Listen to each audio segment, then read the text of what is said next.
जय हिंद प्यारे साथियों। इस क्लास में आज हम कवर करने वाले हैं रीजनिंग के महत्वपूर्ण 20 प्रश्न, जो कि आपके हर एक टॉपिक से 20 प्रश्न होंगे।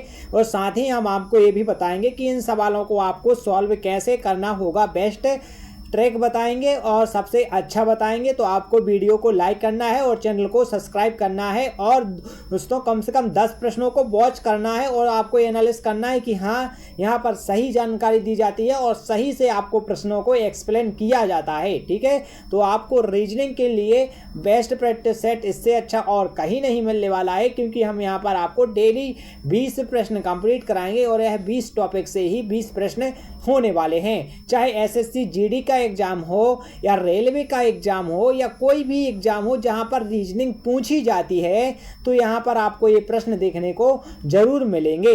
तो आपको सबसे पहले लाइक करना है, दोस्तों के साथ शेयर भी करना है। चलिए देखते हैं। जब आप इस प्रकार के प्रश्न आपकी परीक्षा में देखें तो आप क्या करना है, आपको इस प्रश्न को नहीं पढ़ना है, क्योंकि इसमें दोस्तों आपका कम से कम 20 से 30 सेकंड का समय वेस्ट हो जाता है। आपको डायरेक्ट इस पंक्ति पर ध्यान देना है, क्योंकि जब ऐसी पंक्ति बनी होती है तो इसका सीधा साधा अर्थ होता है कि यहाँ पर हमारे लिए जो क्वेश्चन मार्क है ये आपस में ये संबंधित रहती हैं, और एक क्वेश्चन मार्क जहां पर रहता है वहां पर हमारे लिए संख्या को ढूंढना होता है। चलिए तो सॉल्व करते हैं। इसको सॉल्व करने के लिए आपको यहाँ पर देखना है कि 0 से 8 होगा, 8 से 24। तो सबसे पहले आप देखेंगे, यदि 8 में 3 का मल्टीप्लाई कर देंगे 24, 24 में 2 का मल्टीप्लाई कर देंगे तो 48, 48 में कितने का मल्टीप्लाई करेंगे 80, 2 का मल्टीप्लाई करेंगे तो 80 नहीं आएगा। तो इसे आपको यहीं पर छोड़ देना है, क्योंकि ये ट्रिक यहाँ पर काम करने वाली नहीं है।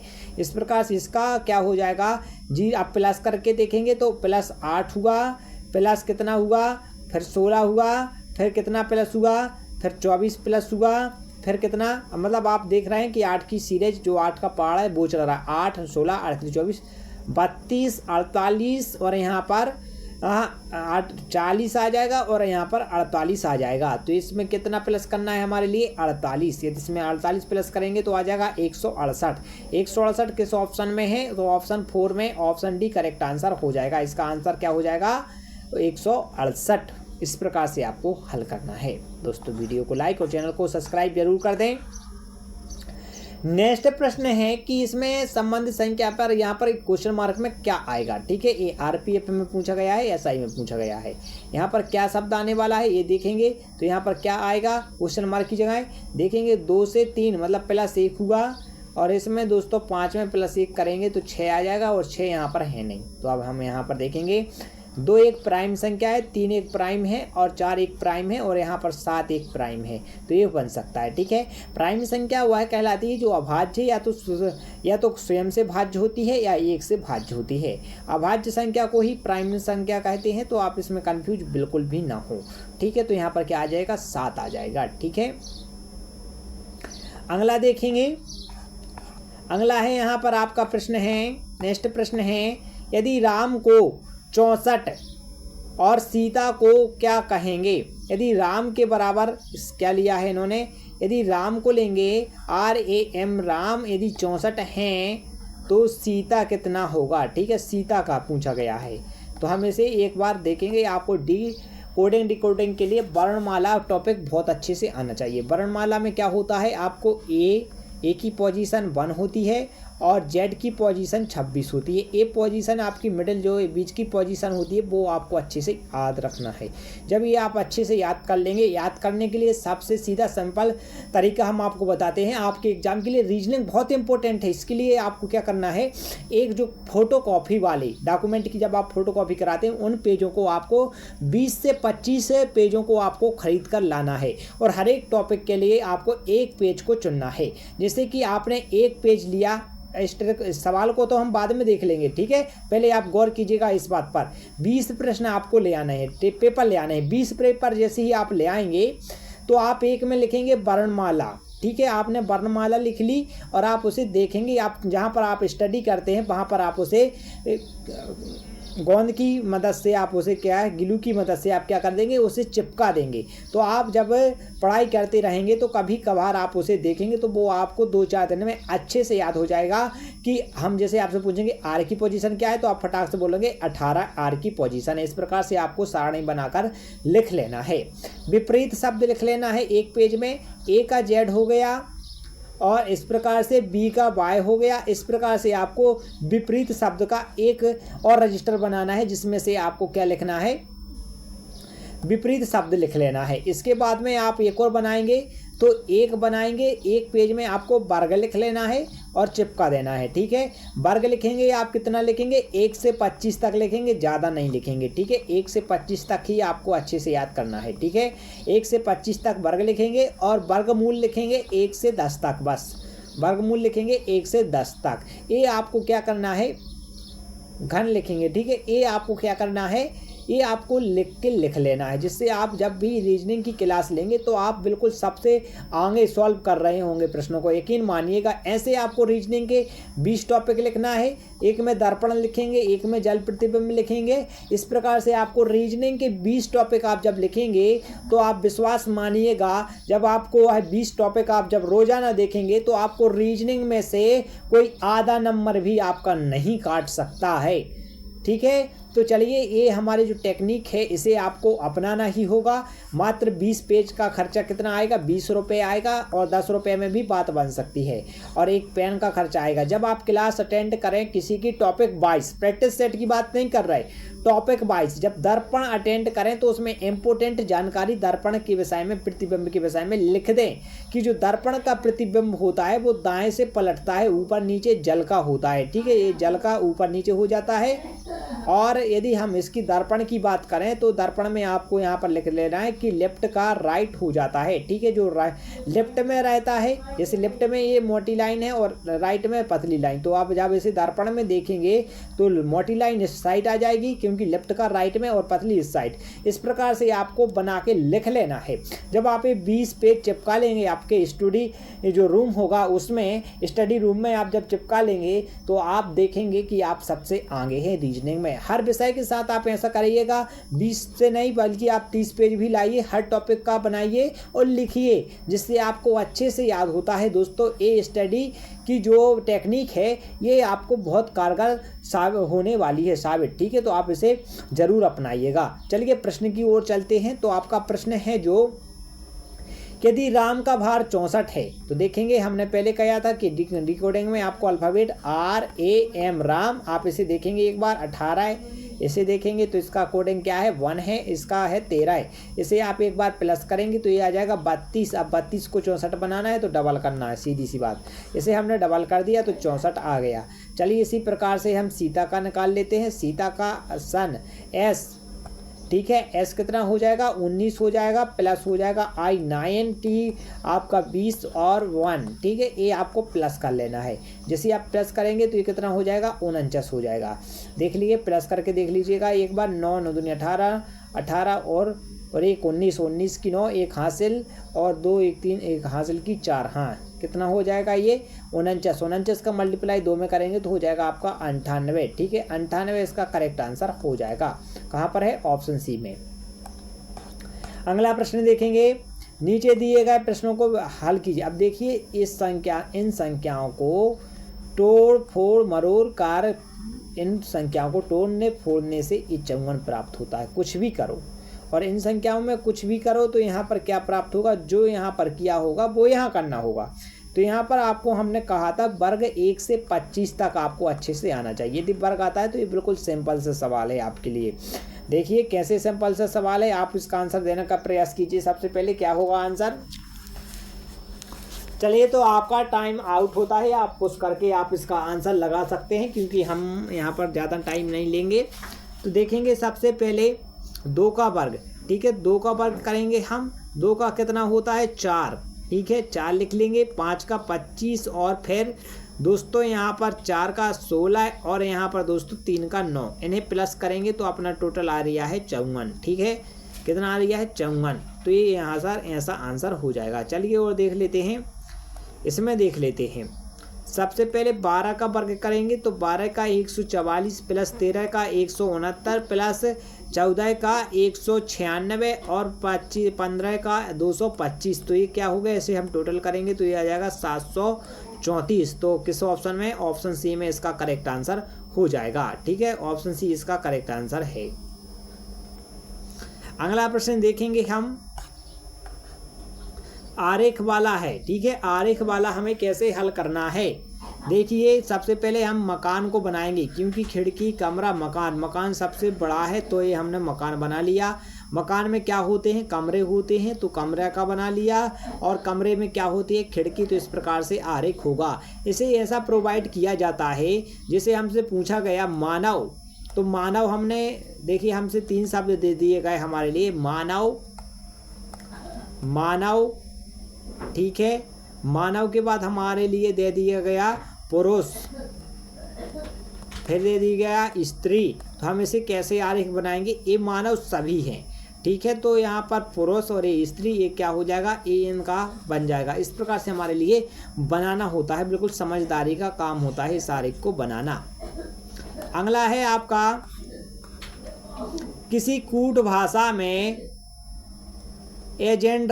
एजेंडा को क्या ZHVOW भी लिखा है, तो लिमिट को क्या लिखेंगे। तो देखिए ए का क्या कर दिया इन्होंने, ए को जेड बना दिया, मतलब इसका अपोजिट कर दिया, ए का अपोजिट जेड कर दिया। तो हम एल का अपोजिट क्या कर देंगे, ओ कर देंगे। ठीक है, आई इन्होंने क्या किया, जी को एक आगे लिख दिया एच, तो आई के एक आगे लिख देंगे अपन, जे लिख देंगे। और एम को यहाँ पर इन्होंने क्या किया है, ई को वी लिख दिया, मतलब पलट दिया। तो एम को हम पलट देंगे तो एन हो जाएगा। फिर इन्होंने आई को मतलब यहाँ पर एन के एक आगे ओ लिख दिया, तो हम ऐसे आई के आगे एक आगे लिख देंगे, जे आ जाएगा। इन्होंने क्या किया है कि एन को यहाँ पर डी को यहाँ पर इन्होंने अपोजिट लिख दिया, तो हम टी को अपोजिट लिख देंगे, जी हो जाएगा। इस प्रकार से दोस्तों हमारा सॉल्व हो जाएगा। ऑप्शन 4 इसका करेक्ट आंसर हो जाएगा। चलिए अगला प्रश्न देखते हैं। अगला प्रश्न है, यहाँ पर आप देख सकते हैं, निम्नलिखित में से कौन दिए गए विकल्पों में विषम संख्या चयन कीजिए। विषम संख्या को चयन करना है, तो यहाँ पर विषम संख्या कौन सी है आपको ये देख लेना है। ठीक है, विषम संख्या देखेंगे तो कई बार क्या देख लिया जाता है रीजनिंग में, केवल 0 देख लिए। जैसे कि हमने देखा कि 2 0 इसमें हैं, 2 सिंगल 1 1 इसमें हैं और डबल अंक इसमें है, मतलब डबल अंक है, तो ये इसका आंसर हो गया। एसएससी ने इसे सही भी माना है, लेकिन इसमें एक लॉजिक और देखने को मिलता है। जैसे हम डिवाइड करें, ठीक है, जैसे देखें तो ये सम संख्या है, किसी भी संख्या से डिवाइड होने वाली, 5 से भी डिवाइड हो जाएगी, 2 से भी डिवाइड हो जाएगी, कई अंकों से डिवाइड हो जाएगी। ये 7 से और 59 से डिवाइड हो जाएगा, ये दोस्तों भी ए डिवाइड हो जाएगा। ठीक है, ये भी डिवाइड आपका हो जाएगा, 2 से भी डिवाइड हो जाएगा और भी संख्या से डिवाइड हो जाएगा। लेकिन आप देखेंगे कि यहाँ पर आप देखेंगे 433 ना कि कोई भी संख्या से डिवाइड नहीं होने वाला है, क्योंकि ये एक प्राइम नंबर है। ठीक है, ये क्या है, एक प्राइम नंबर है। आप इस प्राइम नंबर को नोट कर लीजिएगा, ये प्राइम नंबर है, तो इसका आंसर ए भी हो सकता है, डी। तो आपको कमेंट करके बताना है कि इसका आंसर क्या होगा। ठीक है, चलिए अगला प्रश्न देखते हैं। अगला प्रश्न है आपका, अगला प्रश्न है, दी गई श्रृंखला में खाली स्थान को क्रम से लिखिए। अब हमारे लिए खाली स्थान को क्रम से लिखना है, तो इसमें हम जोड़े बनाते हैं, 4 4 के जोड़े बना लीजिए। चलिए, आपने यहाँ देखा कि आपका ये जोड़ा देख लीजिए एक बार, y के बाद आपका x के बाद y आता है, तो यहाँ पर तो हम क्या लिखेंगे, y लिखेंगे। ठीक है, y चाहिए। और आपने देखा कि x के पहले भी y आता है, तो यहाँ पर भी हम y लिखेंगे। इस प्रकार से आपको लिख लेना है, क्योंकि डायरेक्ट आंसर तक नहीं पहुँचा रहे, हम आपको बता रहे हैं कि इस प्रकार से आपको लिखना है। ठीक है, y के बाद x आता है और y के पहले भी x आता है, इस प्रकार से आपको लिख लेना है। आपने देखा 4 4 जोड़े बनाइए, 1 4 का जोड़ा बनाया, तो आपका क्या हो गया, x y double x y हो गया। ठीक है, इस प्रकार से ये हो गया। दूसरे जोड़े में आपका देखेंगे तो क्या हो गया, इसी प्रकार का हो गया। तीसरे जोड़े में देखेंगे तो इसी प्रकार का हो गया, मतलब तीनों जोड़े एक से आए तो आप आंसर को सही मान लेना। हमने कौन कौन से वर्ड यूज किए, डबल वाई और डबल एक्स यूज किया, किसमें है, ऑप्शन डी में इसका करेक्ट आंसर हो जाएगा। चलिए अगला प्रश्न देखते हैं। दोस्तों अभी तक आपने लाइक नहीं किया तो लाइक कीजिएगा और चैनल को जरूर सब्सक्राइब कर लीजिएगा। और ये बताइए रीजनिंग की क्लास आपको कैसी लगी, रीजनिंग की क्लास आपको कैसी लगी जरूर बताइएगा। नीचे दिए गए विकल्पों में से सही संबंध लिखिए, जैसे अनाज, गोदाम और जल को कहाँ पर की, ठीक है, ये बताया गया है। देखिए अनाज के लिए आपके और भी शब्द हो सकते थे, जैसे कि खेत, खलिहान, घर, कोई भी अनाज को यहीं पर चाहे रख सकता है, लेकिन यहाँ पर क्या है, गोदाम दिया है, मतलब स्टोर करने वाली चीज़। अनाज को कहाँ स्टोर किया जाता है, गोदाम में। जल को कहाँ स्टोर किया जाता है, देखिए जल दो जगह स्टोर होता है, एक तो समुद्र में, ठीक है, समुद्र में, और यदि बात कर जाए तो ये हमारे द्वारा कहाँ पर, तो बांध बनाने में, ठीक है। यहाँ पर ऑप्शन में क्या है, बांध, क्योंकि मुहाना, नहर, नदी ये सभी स्टोर नहीं कर रहे हैं जल को, लेकिन बांध स्टोर कर रहा है, संग्रहित कर रहा है, ठीक है। तो यहाँ पर क्या आ जाएगा, ऑप्शन बी इसका करेक्ट आंसर हो जाएगा। इस प्रकार से आपको दोस्तों देखना है। अगला देखेंगे, आपको अच्छे से दिमाग लगाइएगा। तो अगला प्रश्न है आपका, पालने में एक बच्ची और देखो, पालने में एक बच्ची की ओर संकेत करते हुए श्रीपद ने कहा। देखिए पालने में एक बच्ची है, देखिए श्रीपद ए है, इस प्रकार से आप समझिए। श्रीपद ने कहा वह मेरे पिता, इनके पिता मान लिए कोई भी हो सकते हैं, ठीक है, पिता यानी प्लस, ठीक है, लिख लीजिएगा। पिता की माँ, मतलब और ऊपर जाना है, ठीक है, कि इनकी माँ, माँ माइनस, ठीक है, मतलब इनकी माँ है, ठीक है, मतलब श्रीपद की दादी। इस प्रकार से कि इकलौती बेटी, अब इनकी इकलौती बेटी मतलब इनकी पापा की बहन की एक बेटी है, मतलब इनकी बेटी की बेटी, तो क्या हो गया, तो ये देखिए ये आपकी फुआ लगी, ठीक है, ये आपकी क्या लगी, फुआ, फुआ की ये बच्ची आपकी क्या लगी, बहन लगी, ठीक है, क्या लगी, बहन। तो बहन कहाँ पर है, ऑप्शन सी में इसका करेक्ट आंसर हो जाएगा। इस प्रकार से आपको देखना है। इसकी यदि आप पूरी वीडियो चाहते हैं, टॉपिक वाइज पढ़ना चाहते हैं हमसे, तो आपको लाइक करना है और चैनल को सब्सक्राइब करना है। बहुत जल्द ही हर एक टॉपिक पे, जैसे कि रक्त रिलेशन, जो रक्त का संबंध है उससे दर्पण, प्रतिबिंब, बहुत अच्छे से आपको अच्छी ट्रिकों के साथ रीजनिंग पढ़ाने के लिए हम जल्द ही आपको क्लास प्रोवाइड करने वाले हैं। तो आप बिल्कुल लाइक करके और चैनल को सब्सक्राइब करके रखिए जब तक, ठीक है, तो लाइक कर दीजिएगा और सब्सक्राइब जरूर करिए। चलिए अगला प्रश्न देखते हैं। तो अगला प्रश्न है आपका, अगला प्रश्न है यदि, ठीक है, अगला प्रश्न क्या है, यदि, अगला प्रश्न है आपका, यदि किसी विशेष कूट भाषा में, ठीक है, ज़्यादा आपको इसको कुछ नहीं पढ़ना है, आप समझ चुके हैं। आप इस प्रश्न को देखकर समझ जाइएगा कि हमारे लिए चिन्ह, जो चिन्ह हैं ये बदलना है, ठीक है। तो हम क्या करेंगे, सबसे पहले यहाँ पर लिखेंगे 8, लिख लीजिएगा, 8 लिख लिया। 8 लिखने के बाद यहाँ पर देखना है कि भाग को हमारे लिए क्या करना है, तो भाग देख लीजिएगा, भाग को माइनस कर लीजिएगा, -4 कर लीजिएगा। और इसके बाद में गुणा को क्या करना है, गुणा कहाँ पर, गुणा को भाग में, यहाँ पर भाग कर लीजिएगा। और यहाँ पर दोस्तों क्या 2 लिख लीजिएगा। 2 लिखने के बाद दोस्तों यहाँ पर 9 लिख लीजिएगा और यहाँ पर 3 लिख लीजिएगा। आप चिन्ह यहाँ पर माइनस को क्या करना है, माइनस को प्लस करना है, तो यहाँ पर आप प्लस लिखेंगे और यहाँ पर प्लस को क्या करना है, कहाँ पर, प्लस को गुणा करना है, ठीक है, ये करना है, ठीक है, इस प्रकार से आपको गुणा लिख लेना है। अब चलिए सॉल्व करते हैं। सबसे पहले बॉडमास का नियम जानिए। बॉडमास यदि आप नहीं जानते हैं तो हमारे क्लास का लिंक इसमें डाल देंगे, जिसमें हमने आपको बॉडमास समझाया है, ठीक है। बॉडमास में सबसे पहले हमारे लिए ब्रैकेट, फिर ऑफ या और को, या फिर डिवाइड, फिर मल्टीप्लिकेशन, फिर एडिशन, फिर सब्ट्रैक्शन, इनको सॉल्व करना होता है बारी बारी से, जिसे हम बॉडमास कहते हैं, ठीक है। चलिए तो हम इसे बारी बारी से, सबसे पहले डिवाइड को, ठीक है, डिवाइड को करेंगे तो कितना आ जाएगा, 8 - 2 आ जाएगा, ठीक है। फिर हम प्लस करेंगे और 9 × 27, क्योंकि फिर हमारे लिए मल्टीप्लाई को अब इसको प्लस करना है, ठीक है। अब जब कोई भी संख्या है तो ये कितना आ जाएगा, 25 आ जाएगा प्लस का, और यहाँ पर दोस्तों क्या होगा, ठीक है, ये प्लस का हो जाएगा, तो 25 और +8, तो ये टोटल हो जाएगा 32, ठीक है।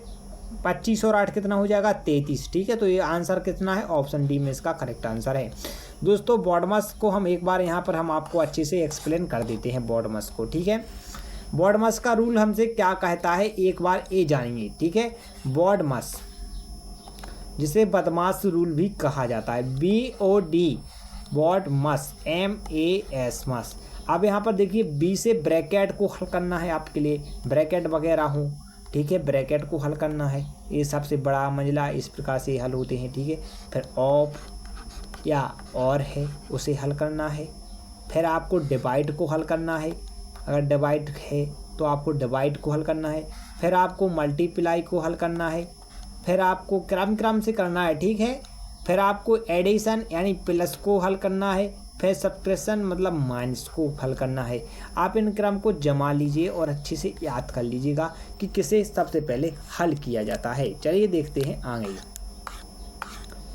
नीचे दिए गए एक फांसा में एक अंक वाले फलक को विपरीत अंक फलक क्या होगा। देखिए हमारे लिए जब एक संख्या का विपरीत बताना होता है तो वह थोड़ा सा मुश्किल हो जाता है, जब एक ही संख्या का जोड़ 7 हो। ठीक है 7 हो तो ये बताना बहुत ही मुश्किल हो जाता है। जब दो पाँचे होते हैं तो हमें बताना ज़्यादा मुश्किल नहीं रहता है इसकी अपेक्षा में कि यहाँ पर कितना है, इसके विपरीत कितना होगा।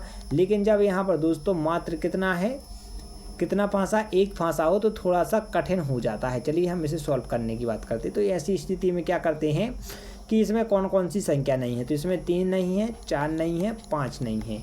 इस प्रकार से आप देख लीजिएगा। तो ये बता नहीं सकते हैं कि इसके पीछे डायरेक्ट की कौन सी संख्या होने वाली है एक के विपरीत में, तो यहाँ पर अनुमानित बताते हैं। तो ऑप्शन डी इसका करेक्ट आंसर हो जाएगा। 3 हो सकती है, 4 हो सकती है, 5 हो सकती है। ठीक है, तो ये इसका करेक्ट आंसर हो जाएगा ऑप्शन डी।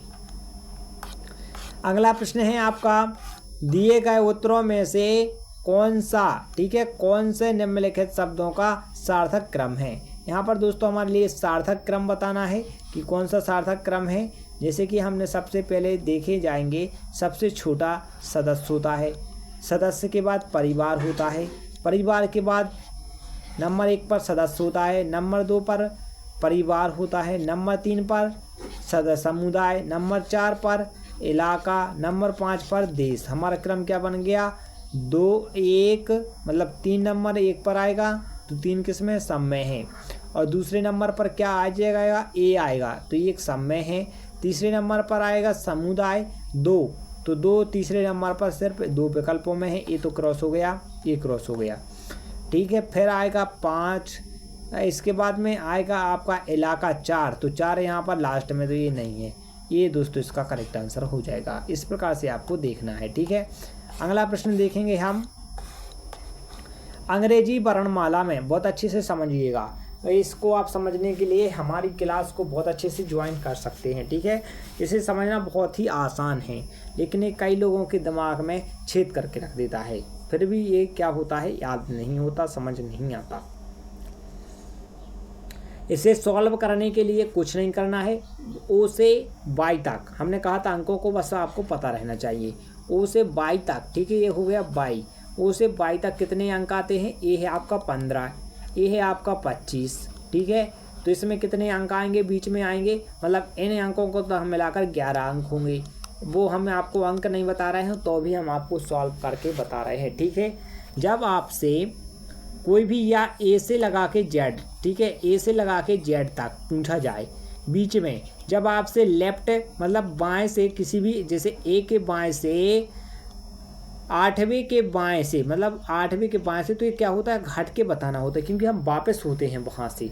जैसे कि अब एग्जाम्पल, तो इस प्रकार क्या पूछा गया है इसमें कि बाएं ओर से 8वें, मतलब यहाँ से हम गए 8वें तक गए, फिर लौटे तो फिर यहाँ पर 6वें, तो फिर यहाँ पर हम 6वें लौटे, तो 8वें और 6वें। ठीक है, तो जब बाएं से दाएं पूछा तो एक बार इसे प्लस कर दीजिएगा, 8 और 6 कितना हो जाएगा आपका, 14 हो जाएगा।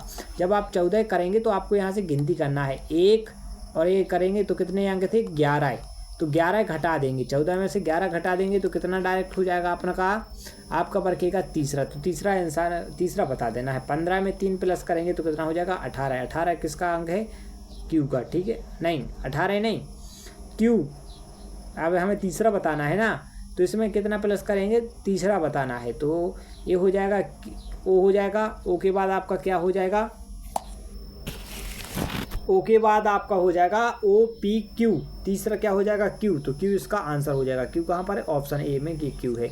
चलिए कुछ समझ में नहीं आया होगा क्योंकि आपने क्लास ज्वाइन नहीं की, तो हम इस प्रकार से समझ लेते हैं।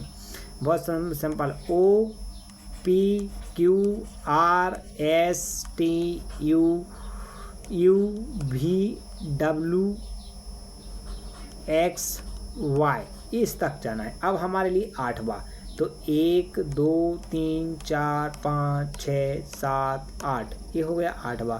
आप हो गया नहीं, यहाँ से गिनना है 1 2 3 4 5 6 7, ये हो गया 8वां। अब यहाँ से फिर के लौटना है 1 2 3 4 5 6, तो ये 6वां हो क्या हो गया, क्यू हो गया। यार 14वां प्रश्न आपका अगला प्रश्न है। 14वां प्रश्न पर हम यहाँ पर आ गए हैं, तो आपका अगला प्रश्न देख लेते हैं हम।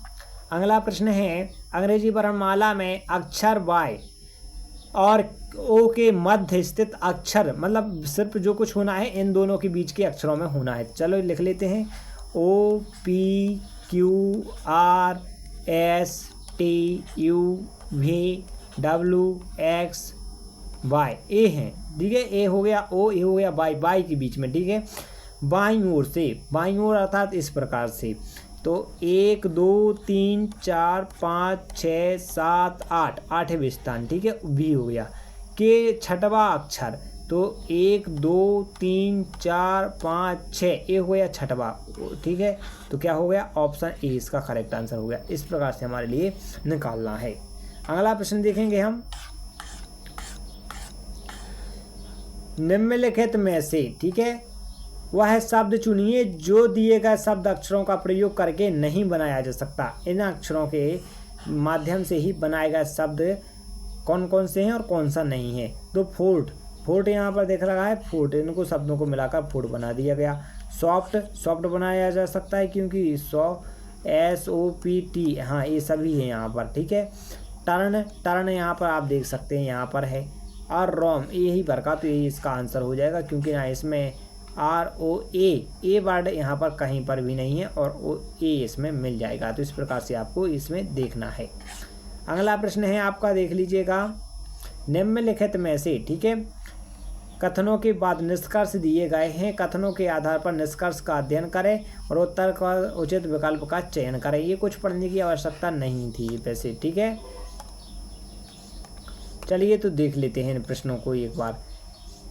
पी, इसे आपको इस प्रकार से सॉल्व करना है, जैसे पी, जिस तरह मुंह खुला होता है तो ये बड़ा होता है, ठीक है। तो आई, पी से आई बड़ा है, तो आप इसे इस प्रकार से लिखेंगे, ठीक है।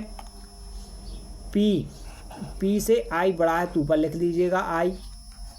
अब आई बड़ा है भी से, तो भी को यहाँ पर लिखिए और ये इससे बड़ा है, ठीक है, बड़ा है, इससे भी बड़ा है, ठीक है। अब यहाँ पर क्या हो गया, ओ क्या है, छोटा है या बराबर है, तो ये नीचे लिख लीजिएगा या और बराबर का चिन्ह लगा दीजिएगा।